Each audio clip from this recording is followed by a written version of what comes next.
Set. ठीक है, तो वीडियो स्टार्ट करने से पहले जिन लोगों ने चैनल को सब्सक्राइब नहीं किया तो प्लीज़ सब्सक्राइब द चैनल, और वीडियो अच्छा लगता है तो प्लीज़ लाइक ज़रूर करें। तो चलिए देखते हैं पहला क्वेश्चन क्या है आज का हमारा।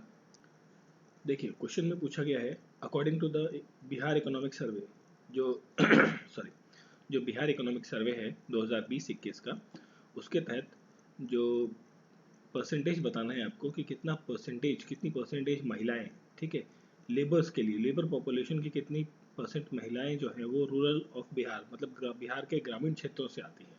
ठीक है, रेशियो बताना है बेसिकली कि महिलाओं में जो ग्रामीण क्षेत्रों से आने वाली जो महिलाएं हैं उनका जो परसेंटेज है वो कितना है। ठीक है, तो यहाँ पर अगर जो हम बात करें तो फीमेल लेबर पॉपुलेशन जो है वो बिहार के अंदर रूरल वाले एरिया के अंदर वो देखने को मिलती है 0.4%। ठीक है, दैट इज 0.4%, नॉट 0.4, यहाँ पे 0.4 नहीं होगा, दैट इज 4%। ठीक है, ये 4% हो गए, पॉइंट नहीं होगा, पॉइंट हटा दीजिए इसे, दैट इज 4%। 4% महिलाएं जो है, महिलाओं का जो समूह है, फीमेल महिलाओं का जो लेबर का पॉपुलेशन है रूरल एरियाज में वो है। ठीक है, वहीं अगर हम बात करें अर्बन एरियाज़ का, तो अर्बन एरियाज़ में यही पॉपुलेशन जो है ये जाती है 5.7% तक। ठीक है, 5.7, that is in urban areas, जो शहरी क्षेत्र हैं बिहार के वहाँ पर। ठीक है, क्लियर। नेक्स्ट क्वेश्चन देखिए, नेक्स्ट क्वेश्चन में पूछा गया है कि बजट एस्टिमेटेड जो रखा गया है पूरे बिहार के लिए इन द फाइनेंशियल ईयर 2021-22, जो पिछले साल का जो सत्र गया है आपका, उसके लिए जो बजट एस्टिमेटेड था वो कितना ज़्यादा था उससे प्रीवियस से। मतलब यहाँ पूछा गया है कि जो 21-20 का जो सेशन रहा है आपका 22 का, इस सेशन में जितना बजट रहा है वो बजट कितना ज़्यादा था 2020-21 के सेशन से, मतलब पिछले सत्र से कितना ज़्यादा था। तो इस बार का जो बजट रहा है, तो अब देखिए यहाँ पर तो डिफरेंस दिया हुआ है सॉरी, डिफरेंस दिया हुआ है। ठीक है, बट अगर जो हम बात करें यहाँ पर, तो ये जो आपका 21-22 का जो बजट रहा है ये था आपका, सॉरी, 218,302,700। ठीक है, तो इसको अगर जो हम बात करें तो दैट विल बी, ठीक है, ये हो गया 2,18,30,270। ठीक है, इतने करोड़ का ये बजट रहा है पिछले सेशन का, और इससे पहले वाला जो सेशन था, ये जो 20-21 का सेशन था, यहाँ पर ये बजट था 211,761,49। ठीक है, 0.49, सॉरी, देखिए यहाँ पर ये पॉइंट लगा दीजिए, पॉइंट भी है, थोड़ा गड़बड़ हो गया। ठीक है, इसको अगर जो हम फिर से लिख रहे हैं, दोबारा से लिखते हैं, देखिए जो 2020-21-22 का जो बजट है ये है आपका 218,302,700। ठीक है, दैट इज ये आपका है कितना, 2,18,000 करोड़। ठीक है, 2,18,000 करोड़ का बजट था आपका लास्ट सेशन में, और 2020 और 21 के सेशन में यही था 2,11,761.49 करोड़ का। ठीक है, दिस इज देखिए मोटा मोटा आप समझें तो 2,18,000 करोड़, 2,11,000 करोड़। ठीक है, इतने का ये बजट था। इन दोनों को जब आप माइनस करेंगे, डिफरेंस करेंगे इन दोनों का, तो वैल्यू आएगी आपकी 6541.21 करोड़। ठीक है, 6500 करोड़ के आसपास की वैल्यू आएगी। तो ये वैल्यू देखिए कहाँ पर है, ऑप्शन बी में दी हुई है, ऑप्शन बी में। ठीक है, तो यही वो वैल्यू है जो एक्स्ट्रा दी गई है, मतलब जो इस साल में इतनी थी उसमें ये रकम बढ़ाकर ये बजट रखा गया पिछले लास्ट सेशन के अंदर। ठीक है, तो option B is the correct answer. Directly आप इसे याद कर लीजिए, या फिर सिंपली अगर जो इसे पूरी वैल्यू याद करना मुश्किल है तो सिंपली आप इसे ऐसे याद कर सकते हैं, 2.18 लाख करोड़। ठीक है, लाख करोड़ का जो बजट है ये पिछले सेशन में रखा गया, उससे पहले रखा गया 2.11 लाख करोड़ का। ठीक है, जिस तरीके से भी आप करेंगे तो भी आपको आंसर मिल जाएगा। फिर देखिए नेक्स्ट क्वेश्चन, बिहार बजट जो जो 2021-22 का था ठीक है, तो 2021-22 के बजट के अकॉर्डिंग कितना पैसा जो है अलोकेट किया गया था 7 निश्चय योजना 2.2, मतलब ये आप इसे सेकंड पार्ट के लीजिए या 7 निश्चय 2 भाग 2 के लीजिए या पार्ट 2 के लीजिए, उसके लिए कितना बजट जो है अलोकेट किया गया। अब देखिए सबसे पहले तो आपको ये पता होना चाहिए कि 7 निश्चय हैं कौन कौन से। देखिए पहला है progress of youth of power of Bihar. ठीक है, यूथ के लिए प्रोग्रेस करनी है, यूथ को प्रोग्रेस करना है बिहार की, उसके लिए एक प्रोग्राम है बेसिकली यहाँ पर। वुमेन एम्पावरमेंट के बारे में बात करनी है, वुमेन एम्पावरमेंट, कैपेबल वुमेन्स को बढ़ाना है आगे। नेक्स्ट है आपका वाटर पहुंचाना है आपको हर फील्ड में, वाटर की सप्लाई आपको हर क्षेत्र में, चाहे ग्रामीण क्षेत्र हो, शहरी क्षेत्र हो या एग्रीकल्चर हो, जहाँ भी जरूरत है वहाँ पहुंचाना है। चौथा है आपका क्लीन विलेज, जो गांव वगैरह हैं उनकी साफ़ सफाई के बारे में बात करनी है, यहाँ पे बात करनी है इन द सेंस की साफ़ सफाई के ऊपर काम करना है स्पेशली, नॉट बात करनी है। फिर है सिटी क्लीन डेवलपमेंट, ठीक है, जो शहरी क्षेत्रों में साफ़ सफाई रखना है और उनको डेवलप करना है। नेक्स्ट है कनेक्टिविटी जो है ईजियर करनी है, कनेक्टिविटी जो है वो क्या करनी है, ईजी करनी है। कनेक्टिविटी मतलब गांव के शहरों से, गांव से मतलब जो बहुत दूर दराज के क्षेत्र है उनकी भी कनेक्टिविटी बड़े शहरों से इजीली और सुगम बनानी है। और लास्ट है यहाँ पर ऑब्जेक्टिव यहाँ का health care for all, the health care, स्वास्थ्य सेवाएं सभी के लिए, है ना। तो ये 7 ऑब्जेक्टिव्स हैं बेसिकली, 7 मोटिव्स हैं या 7 एम है बेसिकली इसके, 7 निश्चय योजना के। तो इसके लिए जो बजट आवंटित किया गया है वो है 4671 करोड़ का, ठीक है। अभी हमने जो पिछला क्वेश्चन किया था ना, वहाँ पर आपको डिफरेंस जो आया था वो लगभग यही अमाउंट आया था, ठीक है। 45 आया था वहाँ पे, 4541 के आसपास लगभग आया था, बट लगभग उसी के आसपास का ही है ये। तो 4671 का जो बजट है वो एस्टिमेटेड किया गया है इसके लिए। तो देखिए 4671 यहाँ पर है ही नहीं, तो यहाँ पर जो करेक्ट आंसर रहेगा वो है none of the above, option number ई।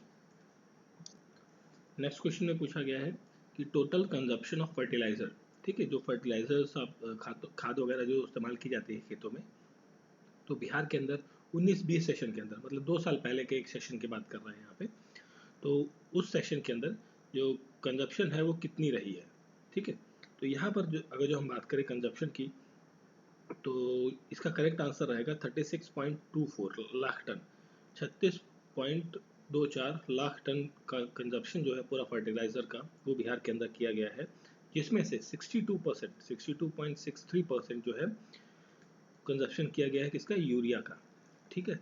और इस यूरिया में मतलब इतना तो यूरिया का हो गया, बाकी जो 19.68% रहा है वो यूज़ किया गया है डीएपी, ठीक है। डीएपी वर्ड आप जानते होंगे, जिसे कहते हैं डाई अमोनियम फॉस्फेट, ठीक है। डाई अमोनियम फॉस्फेट जो डीएपी होता है उसका इस्तेमाल किया गया, बाकी जितना भी रेस्ट ऑफ परसेंटेज बचा है उसके अंदर बाकी जो फर्टिलाइजर्स आते हैं उनका इस्तेमाल हुआ है, ठीक है। तो मैक्सिमम यूटिलाइजेशन किसका होता है, यूरिया का, ठीक है, इन बिहार के अंदर।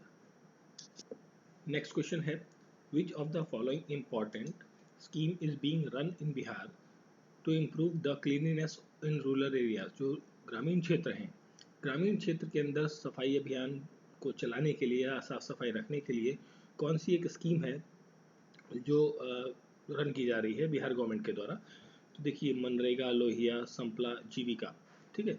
तो मनरेगा जैसे आपको पता है ये तो एक 100 डे जॉब की गारंटीज की बात करता है, इसमें 100 दिन का रोजगार आपको मिलेगा इस टाइप की बात करता है, ग्रामीण क्षेत्र की स्कीम है ये भी।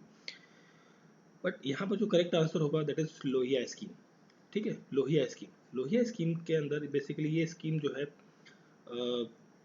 स्वच्छ बिहार जो आपका है ना, सेंट्रल गवर्नमेंट की जो एक स्कीम है स्वच्छ भारत मिशन, उसके तहत या उसी का अंडर है या सब्सिडरी है उसकी, और जिसके तहत जो फंडिंग होती है या जो एक्सपेंडिचर खर्चा लगेगा वो 60-40 के रेशियो में जाता है, ठीक है।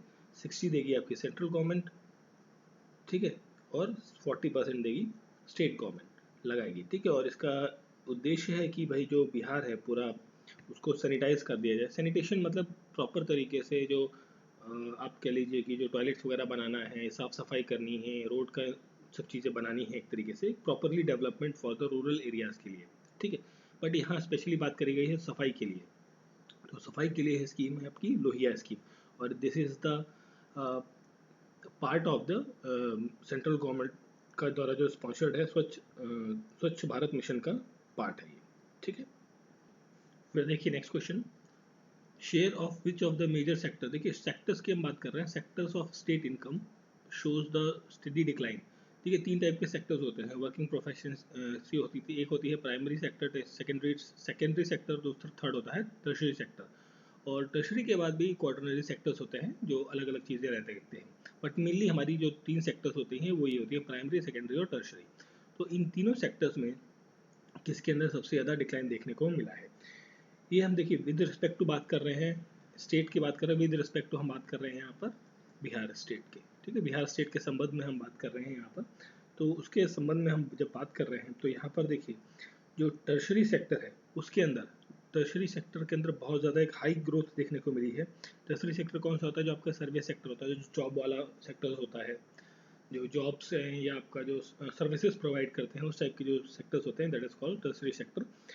यहाँ पर बहुत ज़्यादा ग्रोथ देखने को मिली है और वो ग्रोथ देखने को मिली है 8.5% की, ठीक है, पिछले कुछ ईयर मतलब सालों के अंतराल में, ठीक है।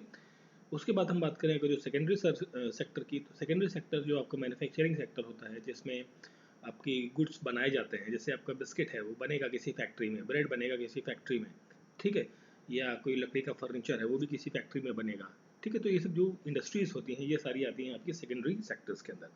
इसके अंदर भी थोड़ा सा ग्रोथ देखने को मिला है, but not as much as compare to the tertiary sector.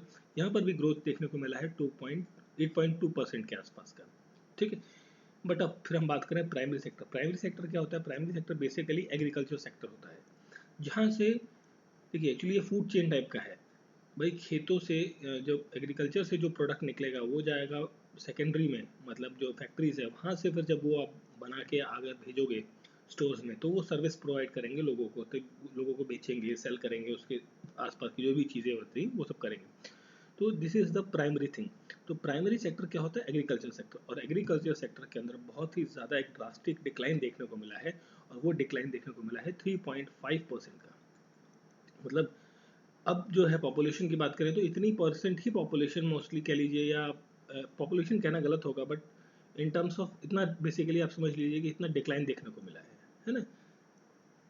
तो डिक्लाइन इन द सेंस कि आप इसे ये कह लीजिए कि ग्रोथ रेट इतनी है ना। देखिए इनमें 8% की, 8.5% की और 8.2% की ग्रोथ रेट है, और इसमें ग्रोथ रेट है सिर्फ 3.5, मतलब इसका आधे से भी कम है ना।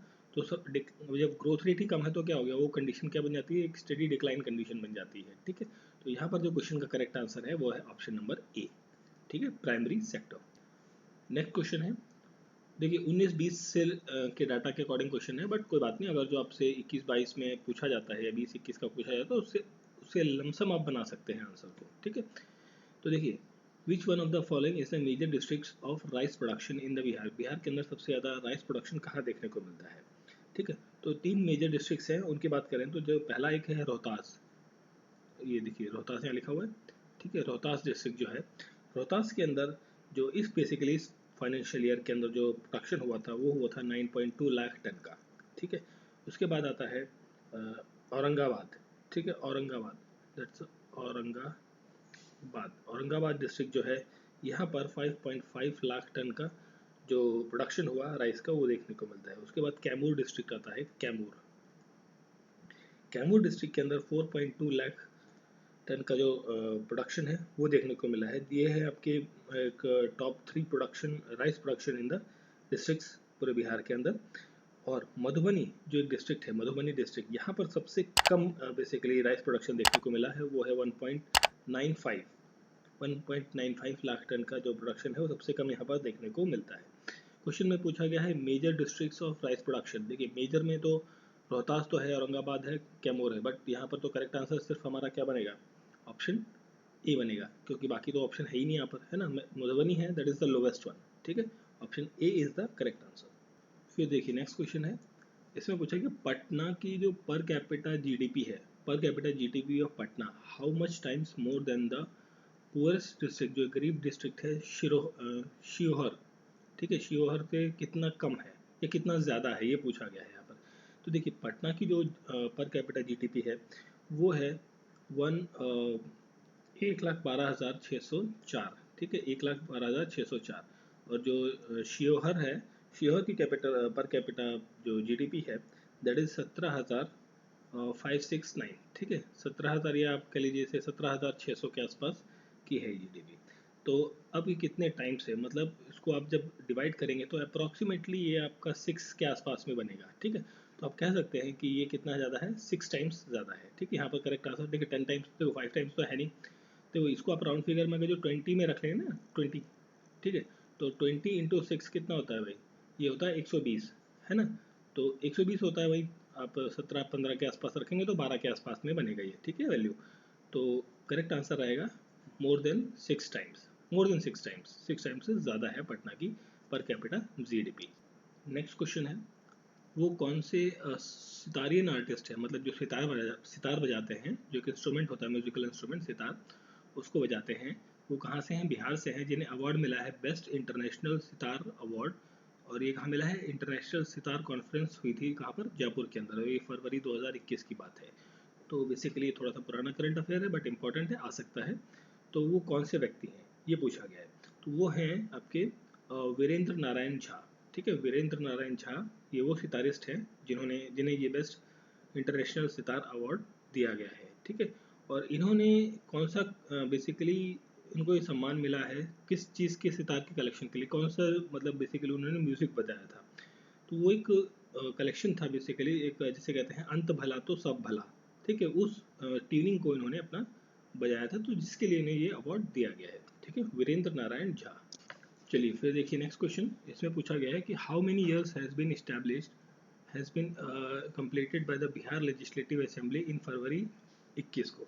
अब देखिए फरवरी 21, इसमें इंपॉर्टेंट डेट आती है फरवरी 21 तो ठीक है, मगर यहाँ पे 7 फरवरी की हम बात करें अगर, जो 7 फरवरी, इस दिन जो बिहार के सीएम हैं नीतीश कुमार जी, उन्होंने एक सेंचुरी ईयर सेलिब्रेशन मनाया, किसका, बिहार लेजिस्लेटिव असेंबली का, ठीक है, जो बिहार की विधानसभा है उसका शताब्दी वर्ष मनाया, बेसिकली 100 ईयर्स कंप्लीट हुए इस तारीख को, 100 ईयर्स कंप्लीट हुए, मतलब अगर जो हम बात करें 100 ईयर इस डेट में कंप्लीट होते हैं 7 फरवरी 2021 को, ठीक है। तो मतलब इससे 100 साल पहले, दैट मीन्स 7 फरवरी 1921 को, ठीक है, 1921 7 फरवरी को बिहार विधानसभा की जो है वो शुरुआत हुई थी, ठीक है। इस दिन ये बेसिकली नोटिफाइड आया था, पहला सेशन बिहार विधानसभा का इस दिन हुआ था, ठीक है। और उस टाइम पर जो चेयरपर्सन थे, वो भी इम्पोर्टेंट है, इस टाइम पर जो चेयरपर्सन थे बिहार विधानसभा की, वो थे वॉल्टर मोरे, वॉल्टर मोरे, ठीक है। तो बिहार, देखिए उस टाइम पर जो बिहार और उड़ीसा था वो कंबाइंड था, वो अलग अलग नहीं था, है ना। आज़ादी से पहले क्या बिहार और उड़ीसा एक ही हिस्सा था, बाद में वो अलग हुआ। तो प्रेजेंट टाइम पर अगर जो हम बिहार की बात करें, विधानसभा की बात करें, तो 243 आपकी कितनी होती हैं, क्या होती हैं, एमएलए की सीट्स होती हैं, 75 आपकी क्या हैं, 75 एमएलसी सीट से, विधान परिषद की सीट से। स्पीकर जो है करेंट टाइम पर यहाँ पर, ये तो आपकी बात होगी उस टाइम पर स्पीकर थे, करेंट टाइम पर जो हम बात करें स्पीकर कौन है यहाँ पर, वो है विजय कुमार सिन्हा, ठीक है, Vijay Kumar Sinha is the speaker at the present time, ठीक है। तो ये कितने वर्ष मनाए, देखिए क्वेश्चन में पूछा कितने साल हो गए, है ना, तो साल की बात कर रहे हैं, तो सारी कहानी हमारी आ गई शताब्दी सेंचुरी पर, तो that will be 100 years, option C is the correct answer. Next question है, where was the first bird festival of Bihar, इसका नाम है कलरव 2021, ये ऑर्गेनाइज किया गया। देखिए कलरव जो आपका बर्ड फेस्टिवल है, ये कलरव फेस्टिवल ये ऑर्गेनाइज हुआ था आपका कब, ये बात करें अगर जो ये ऑर्गेनाइज हुआ था आपका 15 जनवरी 2021, 15 जनवरी 2021 से शुरू हुआ, ठीक है। और ये चला आपका 17 जनवरी तक, 17 जनवरी, 2 दिन का ये फेस्टिवल था, ठीक है। ये बर्ड फेस्टिवल 2 दिन तक चला और इसे ऑर्गेनाइज करने वाला था department of environment forest and climate change, ठीक है। बेसिकली क्या है, बर्ड फेस्टिवल है। तो इस बर्ड फेस्टिवल के अंदर जो जो जगह थी बेसिकली जहाँ पर ये ऑर्गेनाइज हुआ था, वो थी जमुई, जमुई नाम की जगह। जमुई जो जगह है, यहाँ पर एक नागी नकटी बर्ड सेंचुरी है, नागी नकटी, ठीक है, बर्ड सेंचुरी आपको देखने को मिलती है, वहाँ पर ये ऑर्गेनाइज किया गया था। तो क्वेश्चन का पूछा गया है कि कहाँ पर ये ऑर्गेनाइज हुआ, तो that is Jamui, option C is the correct answer, ठीक है। फिर देखिए नेक्स्ट क्वेश्चन है, इसमें बोला गया है कि जो कौन सा पुलिस स्टेशन है बिहार का जिसे बेस्ट पुलिस स्टेशन का अवार्ड दिया गया है, एक सर्वे के अंदर, जो सर्वे कंडक्ट कराया था मिनिस्ट्री ऑफ होम अफेयर्स ने। अब ये मिनिस्ट्री ऑफ होम अफेयर्स जो स्टेट वाला नहीं है, सेंटर वाला मिनिस्ट्री ऑफ होम अफेयर्स है, जो केंद्र सरकार का है, उसने सर्वे करवाया। तो उसके अंदर ये बताया गया कि भाई कौन सा बिहार का पुलिस स्टेशन है जिसे बेस्ट पुलिस स्टेशन का अवार्ड दिया जा रहा है या दिया गया है, वो है अरावल का, अरावल डिस्ट्रिक्ट के अंदर कुर्था, कुर्था नाम का जो एक पुलिस स्टेशन है अरावल में, अरावल डिस्ट्रिक्ट, जो अभी आपका अरावल डिस्ट्रिक्ट कौन सा है, 38वां डिस्ट्रिक्ट है जो बिहार का बना हुआ है ना। तो उसी का जो है आपका कोरथा नाम का जो पुलिस स्टेशन है उसे दिया गया है बेस्ट पुलिस स्टेशन का अवार्ड, ठीक है। तो देखिए next question, in which district the first turtle rescue centre of Bihar has been open. Turtle rescue मतलब जो आपके कछुए होते हैं ना उनको सुरक्षित करना, संरक्षित करना, भाई उनको कोई मारे नहीं, खाए नहीं, या फिर उसकी स्मगलिंग न करे। बहुत सारी उसके साथ भाई बुरे व्यवहार भी किए जाते हैं टर्टल के साथ हमारे। तो उनको संरक्षित करने के लिए, रेस्क्यू करने के लिए बिहार के अंदर एक सेंटर ओपन किया गया है। ये कहाँ पर किया गया है ये पूछा गया, तो ये किया गया है एक बेसिकली रिहेबिलिटेशन सेंटर है, ये आपका शुरू किया गया है भागलपुर के अंदर, ठीक है। यहाँ पर एक रिहेबिलिटेशन सेंटर है, पे जो टर्टल्स को क्या चोट वगैरह लग जाती है किसी कारण से, तो उनको क्या ट्रीटमेंट वगैरह दिया जाता है, फिर वापस उन्हें उनके जो नेचुरल हैबिटेट है, ओशन या समुद्र, नदी जो भी है वहाँ पर, उसमें वापस भेज दिया जाता है, ठीक है। और जो ये रिहेबिलिटेशन सेंटर है ये बना है basically Sundarban of the forest department की तरफ से, ठीक है। क्योंकि देखिए ये आगे सब जो भी गंगा बेल्ट जा रही है आपकी नदियाँ, भागलपुर में गंगा रिवर फ्लो हो रही है, तो ये सब आगे जाके कहाँ मिलती है, सुंदरबन डेल्टा या सुंदरबन फॉरेस्ट एरिया जो आता है उसी के रेंज में आता है ये सब, ठीक है। और इसको ड्राफ्ट करने वाला जो टेक्निकल टीम है, ठीक है, टेक्निकल ड्राफ्ट जो किया है इस पूरे बेसिकली रिहेबिलिटेशन सेंटर को या रेस्क्यू सेंटर को, वो किया है wild life institute of India Dehradun ने, ठीक है। Wild life institute of India Dehradun के द्वारा इसे क्या किया गया है, ड्राफ्ट किया गया है, ठीक है। तो क्वेश्चन का correct answer Bhagalpur. Next question है, according to the Bihar budget 2021 और 22 का जो बजट आया उसके अकॉर्डिंग किस डिस्ट्रिक्ट के अंदर which district will be the second zoo of the state will be established, दूसरा जू जो है स्टेट का वो बनेगा अररिया डिस्ट्रिक्ट के अंदर। Option C is correct answer, Araria district. और ये जो जू बनेगा अररिया डिस्ट्रिक्ट के अंदर, एक जगह है रानीगंज, ठीक है, वहाँ पर बनेगा। और ये लगभग 69 एकड़, नॉट 69, दैट्स 89 एकड़, 89 के एकड़ के लैंड पर लगभग फैला होगा पूरा ये जू, ठीक है। Araria is the correct answer. फिर देखिए next question, which has become the first state, वो कौन सा राज्य पहला राज्य बना है जिसने इम्प्लीमेंट किया है ई स्टोरेज सिस्टम को। E storage system in the country मतलब ये एक तरीके का जो वेयर हाउसेस होते हैं ना, सरकारी गोडाउंस वगैरह होते हैं, मतलब जैसे जहाँ पर भी आप रहते होंगे जिस भी गांव में या जिस भी शहर में, तो वहाँ पर आपने गोडाउंस देखे होंगे, सरकारी गोडाउंस भी होते हैं, कई सारे प्राइवेट गोडाउंस भी होते हैं।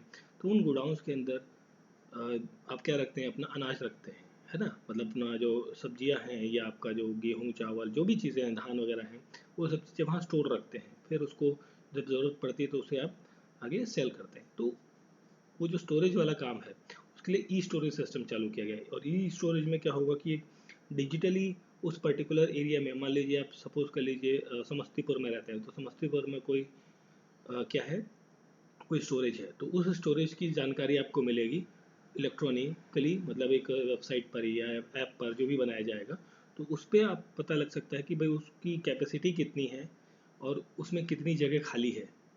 तो आप जाके वहाँ पर अपना सामान रख सकते हैं या नहीं रख सकते हैं, तो मतलब उसकी अवेलेबिलिटी और ये सब चीज़ें कितने टाइम पर रख सकते हैं और उसके चार्जेस क्या होंगे, ये सब चीज़ें जो है वहाँ पर आपको पता लगेंगी। तो उसके लिए एक इलेक्ट्रॉनिक प्लेटफॉर्म बनाया गया है, और ये बनाया है सबसे पहले भारत के अंदर बिहार स्टेट ने, ठीक है।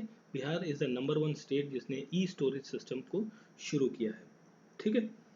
अब बिहार स्टेट के अंदर जो है, जो एक कॉर्पोरेट डिपार्टमेंट है, कॉर्पोरेट डिपार्टमेंट के अंदर लगभग 71 गोडाउंस आते हैं, ठीक है। गोडाउंस, आप गोडाउंस कह लीजिए या इन्हें आप वेयर हाउसेस कह लीजिए, तो ऑलमोस्ट सेम चीज़ है, ठीक है। और Bihar state warehouse corporation जो है उसके 71 गोडाउंस हैं यहाँ पर, ठीक है। 71 गोडाउंस है पूरे प्रदेश के अंदर, ठीक है, क्लियर। और इस जो 71 है इसमें से 10 जो बेसिकली आप कहाँ पढ़ रहे हैं, 10 जो पढ़ रहे हैं वो आपके झारखंड के एरिया में पढ़ते हैं, क्योंकि देखिए पहले झारखंड और बिहार एक ही था, फिर सेपरेट हो गया तो भाई थोड़ा सा उधर चला गया कुछ पार्ट, है ना। तो इन टोटल 71 थे, बट आप 61 भी कंसिडर कर सकते हैं, ये दोनों ऑप्शंस भी करेक्ट हो सकते हैं कभी पूछा जाए तो, ठीक है। तो option D is the correct answer. फिर देखिए नेक्स्ट क्वेश्चन है, नेक्स्ट क्वेश्चन में पूछा गया है कि who among the following has been the first women chief justice of Patna high court. जो पटना हाई कोर्ट है वहाँ की जो पहली महिला चीफ जस्टिस है वो कौन है, तो वो हैं रेखा दोषित, ठीक है। इनका एक्चुअली नाम है रेखा दैट इज इनके बीच में एक सरनेम भी आता है, वो एक नेम आता है, उसका नाम है मनहर लाल, मनहर लाल, रेखा मनहर लाल दोषित। ठीक है, this is the correct answer. Rekha Manhar Lal Doshit जो है पहली महिला chief justice of Patna high court बनी। ठीक है, अब ये है कौन महिला? ये एक्चुअली इनका जो ये बेसिकली जो है गुजरात से हैं। ठीक है, गुजरात में इनका जन्म हुआ और बॉम्बे में इन्होंने अपनी वकालत की जो शिक्षा है वो ग्रहण की।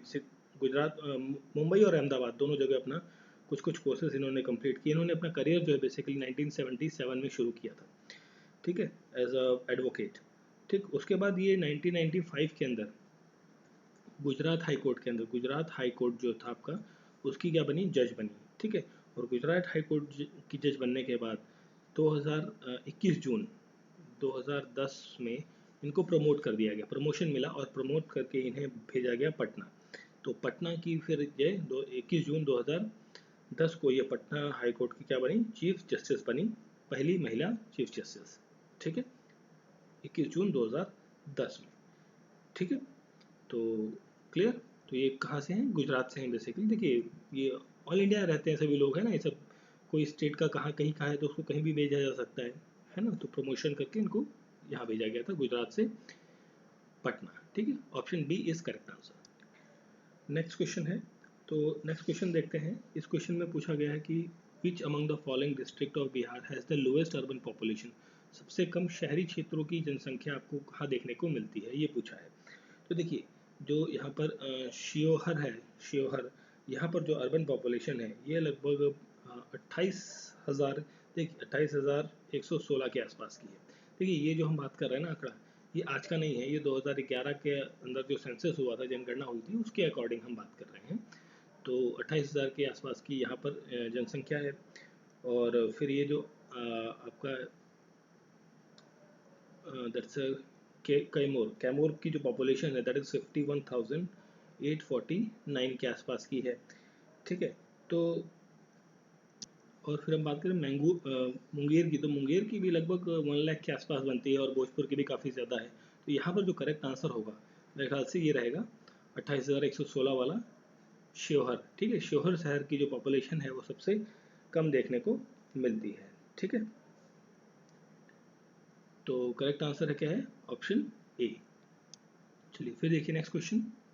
ये इसे हम कहते हैं बियाडा। ठीक है, बियाडा क्या होता है? तो Bihar industrial area development authority. ठीक है, इसे शॉर्ट में आप बियाडा कह सकते हैं, प्रोनाउंस करने के लिए, याद रखने के लिए।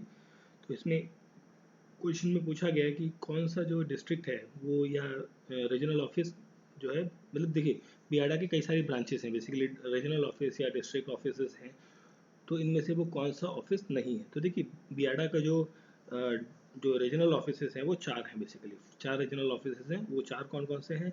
एक है आपका पटना के अंदर, दूसरा है आपका भागलपुर के अंदर, भागलपुर, थर्ड है आपका दरभंगा के अंदर, और फोर्थ है आपका मुजफ्फरपुर, मुजफ्फरपुर के अंदर। ठीक है, तो देखिए ये 4 रीजनल ऑफिस हैं इसके, बिहार इंडस्ट्रियल डेवलपमेंट अथॉरिटी के। पटना, दरभंगा, भागलपुर है, गया नहीं है। तो करेक्ट आंसर क्या हो गया? Option number D. ठीक है, नेक्स्ट क्वेश्चन है।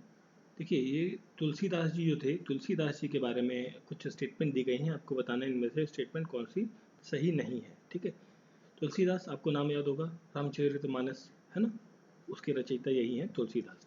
तो पहली चीज़ देखी गई है कि पहली स्टेटमेंट है he was the contemporary of Akbar and Jahangir. बिल्कुल, ये समकक्ष या समकालीन थे, मतलब जिस टाइम अकबर और जहांगीर का कार्यकाल चल रहा था या कालखंड चल रहा था, ठीक है, उसी टाइम पर गोस्वामी तुलसीदास जी भी थे।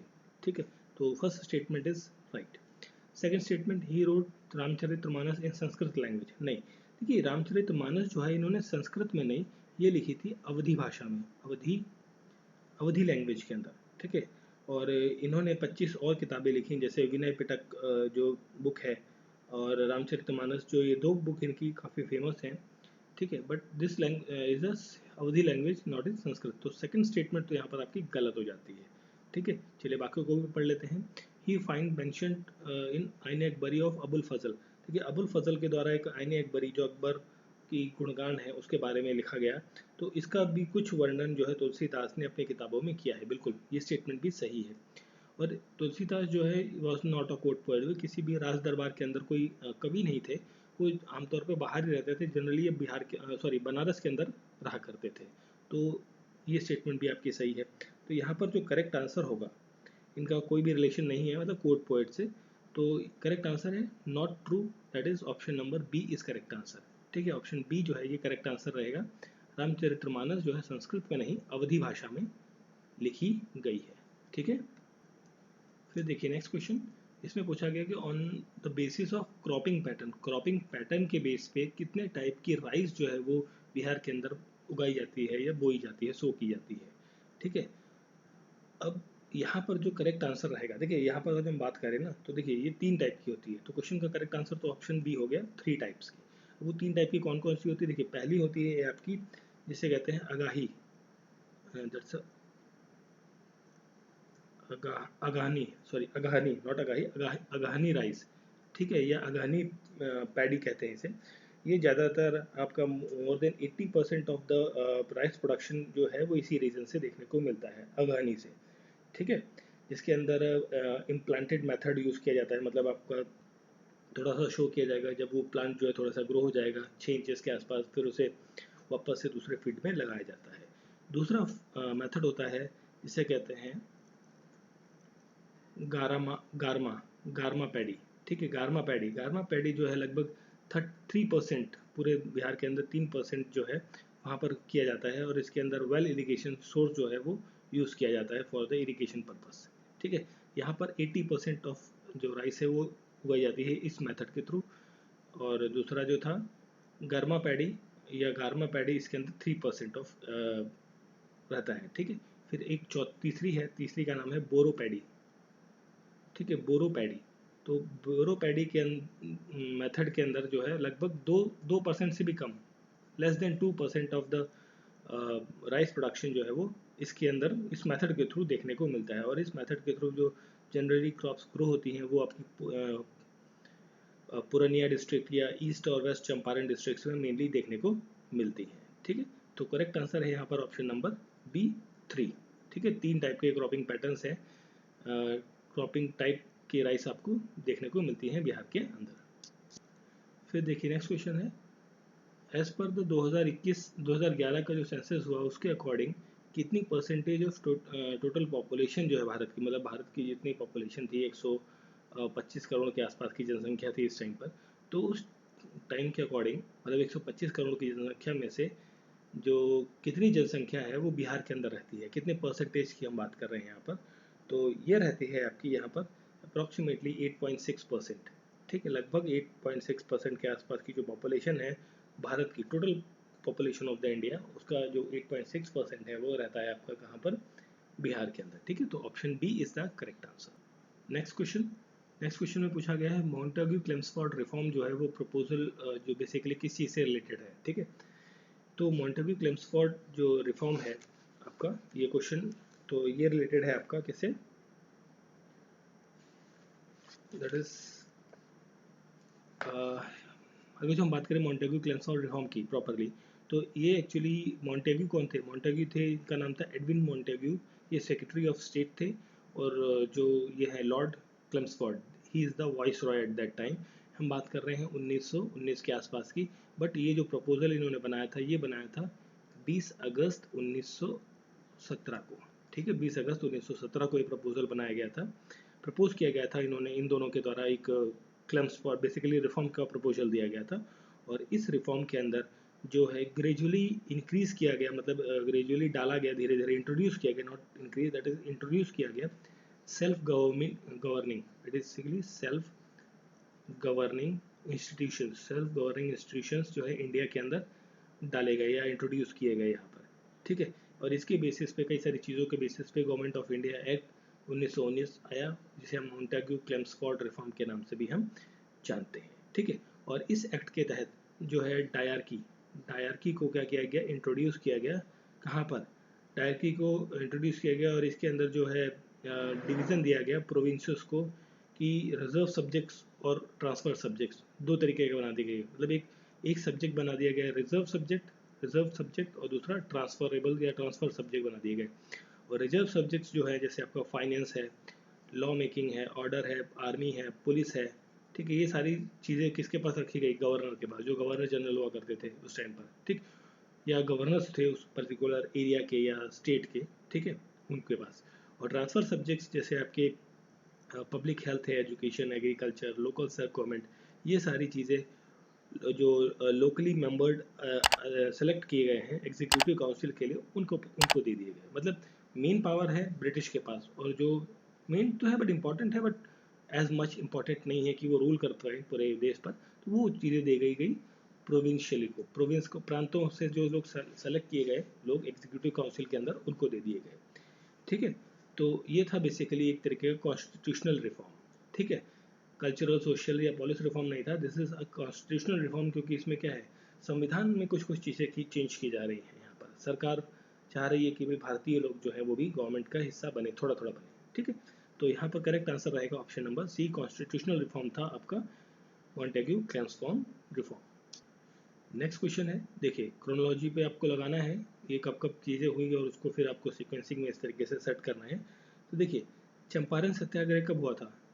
सत्याग्रह चंपारण ये हुआ था 1917 के अंदर, जिसके अंदर अरुण कुमार शुक्ला जी जो है महात्मा गांधी जी को बुलाकर लाए थे नील की खेती के, नॉट नीलगिरी, नील की खेती जो ब्रिटिशर्स करा रहे थे वहाँ के पीसेंट से, किसानों से ज़बरदस्ती, तो उसके विरुद्ध जो एक मूवमेंट स्टार्ट हुआ, और बेसिकली चंपारण सत्याग्रह को महात्मा गांधी का जो फर्स्ट सत्याग्रह के रूप में भी जाना जाता है, ठीक है।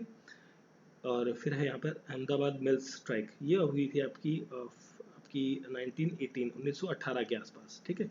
1918 में आपकी ये स्ट्राइक देखने को मिलती है। और अगर जो स्पेसिफिकली बात करें टाइम पीरियड की, तो दैट इज फेब एंड मार्च के आसपास में ये अहमदाबाद मिल स्ट्राइक देखने को मिलती है।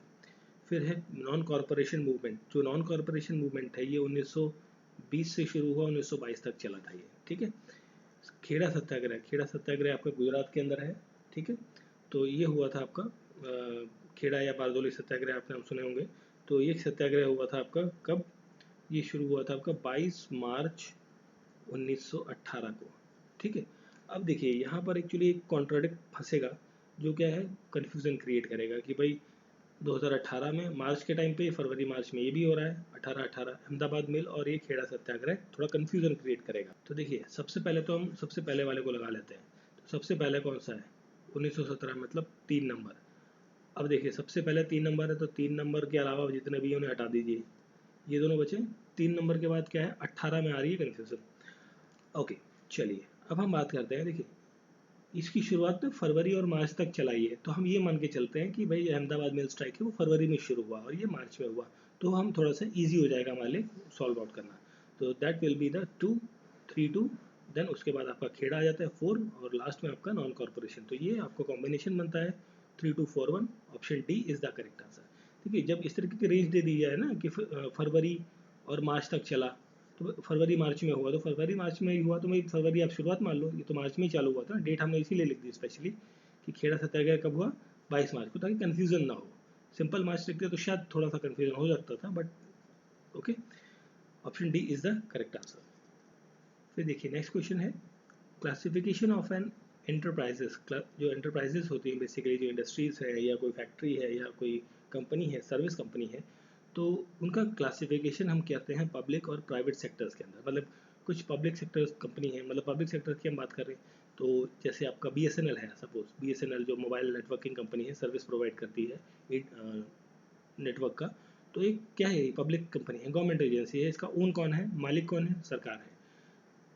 प्राइवेट कंपनीज में जैसे आपका जाता है जियो आ गया, वोडाफोन आ गया, ठीक है, आपका जियो, वोडाफोन, एयरटेल है, ठीक है, ये सारी क्या है, प्राइवेट ओन कंपनी है। इसका मालिक कौन है भाई, इंडिविजुअल ऑर्गेनाइजेशन है, मतलब एक ग्रुप ऑफ पीपल्स है, not the whole government. Group of people ही उस पूरी चीज़ को ओन करती है, उसको रख रखाव करती है, उसको मेंटेन करती है, उसको चलाने का काम सारा जमा उन्हीं के पास है। तो दो टाइप के हम इंट्रोड्यूस करते हैं। अब देखिए जहाँ पर ये चीज़ें होती है ना, पब्लिक और प्राइवेट, ये बात करती है मिक्स्ड इकोनॉमी की, और इंडिया क्या है, एक मिक्स्ड इकोनॉमी का देश है। भाई इंडिया के अंदर मिक्स्ड इकोनॉमी है ना, पब्लिक भी है, प्राइवेट भी है, दोनों चीज़ें आपस में मिलजुल कर काम करती हैं, ठीक है। तो ये किस पर बेस्ड है, ये पूछा गया है। Number of employees of the enterprises, इससे कोई मतलब ही नहीं है ना। नेचर ऑफ द प्रोडक्ट से भी कोई मतलब नहीं है। Employees condition on working enterprises, बिल्कुल नहीं। Ownership of the asset of the enterprises, बिल्कुल। देखिए अभी हमने बात करी ना कि पब्लिक वाले सेक्टर का जो मालिक है कौन है, सरकार है ना, जो भी करंट गवर्नमेंट होगी उस पर्टिकुलर फील्ड की या किसी भी चीज़ की। प्राइवेट सेक्टर के मालिक वो पर्टिकुलर जो भी उसका ओनर है, या ओनर की जो टीम है, या बोर्ड ऑफ डायरेक्टर्स है, बोर्ड ऑफ कंट्रोलर जो भी है उसके अंदर, वो सभी लोग, ठीक है।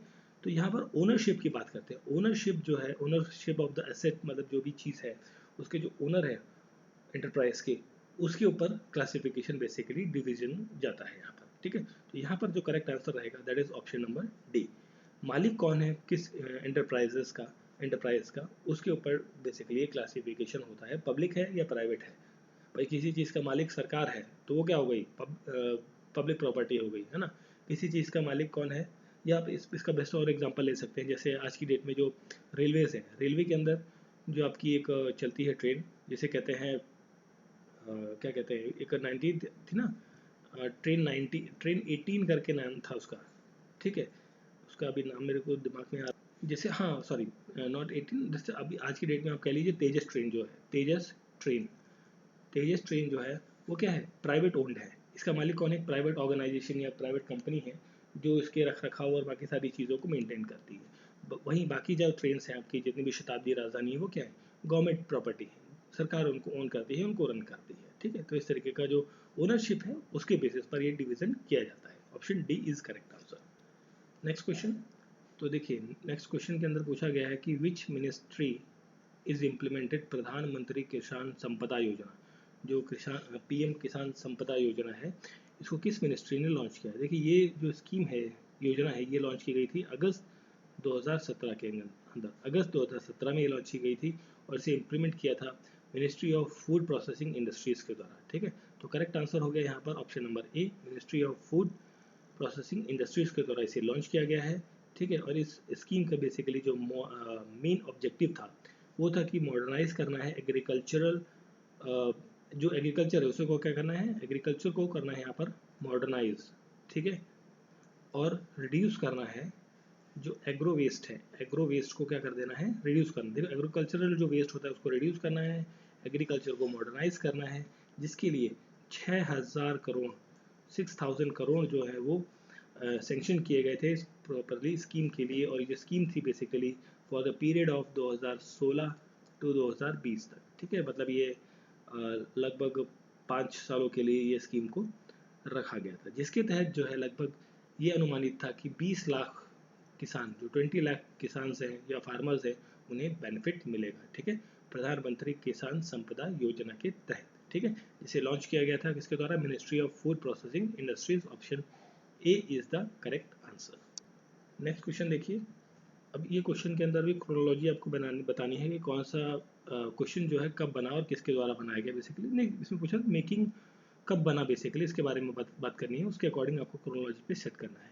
तो देखिए सबसे पहले अगर जो हम बात करें लक्ष्मण टेम्पल की, तो लक्ष्मण टेम्पल है, इसे खजुराहो टेम्पल्स के अंदर आता है, लक्ष्मण टेम्पल ऑफ खजुराहो कहा जाता है इसे। और ये डेडिकेटेड है किसके लिए, विष्णु भगवान के लिए, विष्णु गॉड के लिए ये डेडिकेटेड है। ये बना था 954 के अंदर, ठीक है, 954 सीई कॉमन एरा जो था आपका 20, उसके अंदर बना था ये, ठीक है। और इसे बनाया था चंदेल किंग ने, जिनका नाम था धांगा, ठीक है, चंदेल किंग धांगा के द्वारा बनवाया गया था ये, ठीक है। और इसके अंदर एक नागरा टेम्पल प्लेस है, जो एक हाई प्लेटफॉर्म पर एक्सेस है, जिसे तक पहुंचने के लिए आपको बहुत सारे, देखिए कई सारे सीढ़ियाँ आपको देखने को मिलती हैं। तो मतलब एक कई सारे आपने मूवीज़ में या सीरियल्स में टेम्पल्स देखे होंगे जिसमें बहुत लंबी लंबी ऊंची ऊंची सीढ़ियाँ होती हैं, मंदिर बहुत ऊंचाई पर होता है, चोटी पर होता है, वहाँ तक पहुँचने के लिए नंबर ऑफ थाउजेंड्स, कई बार 500-600 स्टेप्स होती हैं, उनको पार करके आपको ऊपर तक पहुँचना पड़ता है। तो उस टाइप का टेम्पल आपको ये देखने को मिलता है। लक्ष्मण टेम्पल विष्णु भगवान के लिए डेडिकेटेड है, बनाया गया था 954 के अंदर चंदेल किंग दंगा के द्वारा, ठीक है।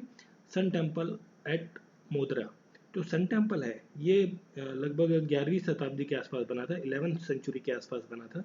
और इसे बनवाया था किसने, राजा भीमदेव ने, राजा भीमदेव फर्स्ट ने, ठीक है। और राजा भीमदेव फर्स्ट जो है ये कौन सी डायनेस्टी से हैं, सोलंकी डायनेस्टी, सोलंकी डायनेस्टी से ये संबंधित है, ठीक है। और अगर जो एग्जैक्टली हम ईयर की बात करें, देखिए 11वीं शताब्दी तो बाद से बात हो गई, एग्जैक्टली ईयर की बात करें तो 1026 के आसपास में ये बना था, ठीक है। लमसम 1026 के आसपास में सन टेम्पल जो बनाया गया था। ठीक है, फिर बात करते हैं कामाख्या मंदिर। कामाख्या टेम्पल जो है ये आपका आसाम के अंदर है। ठीक है, इसे शक्ति पीठ के नाम से हम जानते हैं, शक्ति पीठ। ठीक है, और ये डेडिकेटेड है किसके लिए, जो गॉडेस देवी कामाख्या हैं उनको डेडिकेट किया गया है, उनके लिए बनाया गया है। और ये 17वीं सेंचुरी 17वीं शताब्दी के आसपास बनाया गया मंदिर है। कहाँ पर, असम के अंदर। ठीक है, फिर है शोर टेम्पल। शोर टेम्पल आपका ये है आपका महाबलीपुरम में, महाबलीपुरम। ठीक है, महाबलीपुरम के अंदर है, जिसे बनवाया गया था नरसिम्हा वर्मन द्वितीय के द्वारा। ठीक है, नरसिम्हा के कार्यकाल में बना था बेसिकली महाबलीपुरम में शोर टेम्पल, नरसिम्हा वर्मन द्वितीय के द्वारा। और इन्हें राजसिम्हा के नाम से भी जाना जाता है, नरसिम्हा वर्मन द्वितीय को। ठीक है, और इनका जो टाइम पीरियड था जिस टाइम ये बना था, ये 700 से लेके 728 BC के आसपास, सॉरी CE के आसपास का टाइम पीरियड है। ठीक है, तो अब देखिए आपको सारे टाइम पीरियड ऑलमोस्ट पता लग गए। तो अगर हम बात करें, यहाँ पर थोड़ा चेंज कर लेते हैं हम कलर को, रेड कलर से लेते हैं। सबसे पहले क्या बना आपका, देखिए 700 वाला ही पहले बना ना सबसे पहले, है कि नहीं, 700 वाला, तो दैट मीन्स 4, 700 728। उसके बाद क्या आता है आपका लक्ष्मण टेम्पल, दैट इज 4-1। ठीक है, 4-1 के बाद आता है आपका, नहीं सॉरी 4-1 ही आएगा ना, लक्ष्मण टेम्पल 940। ठीक है, फिर आता है आपका ये आपका जो सन टेम्पल है 412, एंड देन लास्ट में आपका आएगा 3। ठीक है, कामाख्या वाला लास्ट में, क्योंकि भाई 17वीं शताब्दी है, दैट मीन्स 1600 के आसपास में, तो काफ़ी लंबा टाइम हो जाता है। तो ईयर की कोई इतना इंपॉर्टेंट नहीं है, बट हाँ सेंचुरी से आपको पता लग जाता है। 4-1-2-3 इज द करेक्ट कॉम्बिनेशन। देखिए 4-1-2-3, ऑप्शन सी जो है यहाँ पर क्या रहेगा, करेक्ट आंसर रहेगा। ठीक है, ऑप्शन सी। ये थे कुछ इंपॉर्टेंट क्वेश्चंस हमारे पार्ट, आई थिंक सेट हमारा कौन सा चल रहा था, सेट 24 चल रहा था, है ना। 24 सेट के कुछ इंपॉर्टेंट क्वेश्चंस हमने इसमें कवर किए हैं। तो आई होप सो क्वेश्चंस अच्छे लगे होंगे, समझ में आए होंगे। तो प्लीज़ वीडियो को लाइक, सब्सक्राइब और शेयर करें अपने दोस्तों के बीच में। मिलते हैं नेक्स्ट वीडियो के साथ में। Thank you for watching.